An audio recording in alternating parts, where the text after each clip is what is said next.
Hi, Matt George here. God has taken our church family on quite a journey this past year, and He has led us into a ministry with children and youths with special needs. Over the next few weeks, we are going to hear from some of the leaders and parents involved in this ministry, and how we as a congregation can be better equipped to love and embrace others God may bring to us. Hi, Elizabeth. Hi. I understand you work with children with special needs in a public school setting. Using that experience, how could we prepare for more special needs children here at Centennial Covenant Church? Yeah, I've been working at the school for the last year. It's been really good. Some of the things I've seen, we have a sensory room at school, which has been a really great place for the kids to go when they're starting to get overstimulated and need kind of a place where they can calm themselves down and reassociate with all of their senses.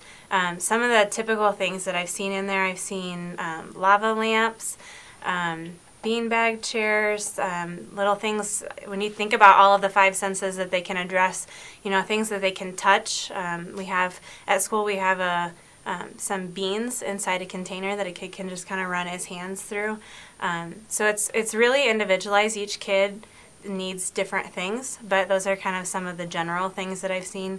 I've also seen like a swing, which would be an more expensive thing to have in a room, but it's really cool. You can even have like a chair that swings back and forth so that they have the different motions. So basically all kinds of things that are going to address all of the different senses and are going to be really good for the kid. What are ways you've been involved with special needs here at Centennial? Well, I got the opportunity. I'd been working with his kids for a while, but I got the opportunity to work with a middle school student who'd been interested in working with the his kids. And so I have started working with him and helping him to work with the kids since he's been really interested. And it's been a good experience. I've seen a lot of developments in him.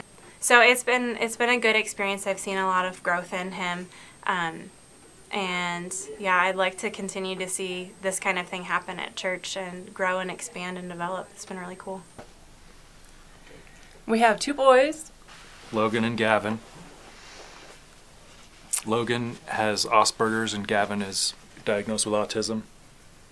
And we wouldn't be able to come to church unless they had made some accommodations for us.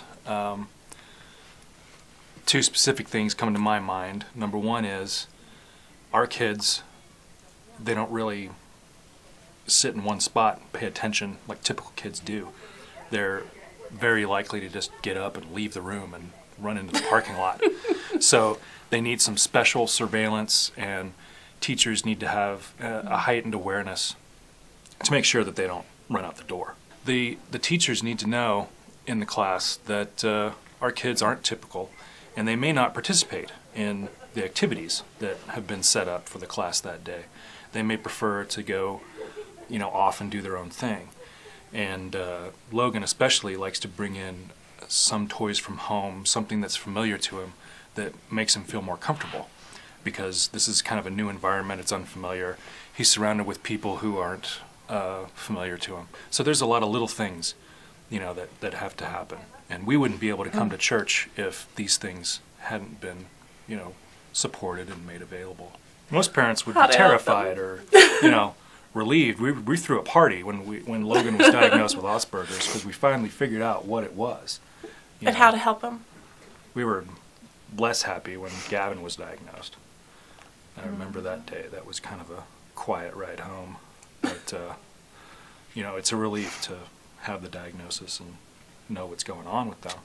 Because then you can chart a course for their lives. Yeah. There were years, though, that we didn't think church was an option. The change of scenery, the new people, the routines. Our children had a hard time knowing what to do, and instead of asking, they just tantrum, which is typical for our situation. But we decided that we would try church one day, and we came here and we put our children with Rough Wreck, who is not only one of our dear friends now, but not only does he understand our situation, he lives it.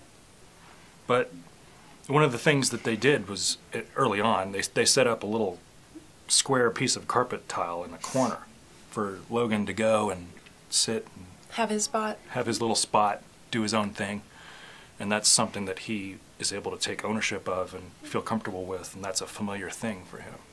So it's just an example of some of the things that they've done.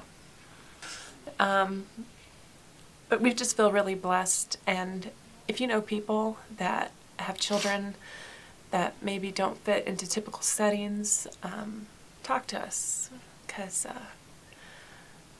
we feel blessed, and we can maybe suggest things. We have a whole team of people now that are really helping with kids that have difficulties coming to typical Sunday schools.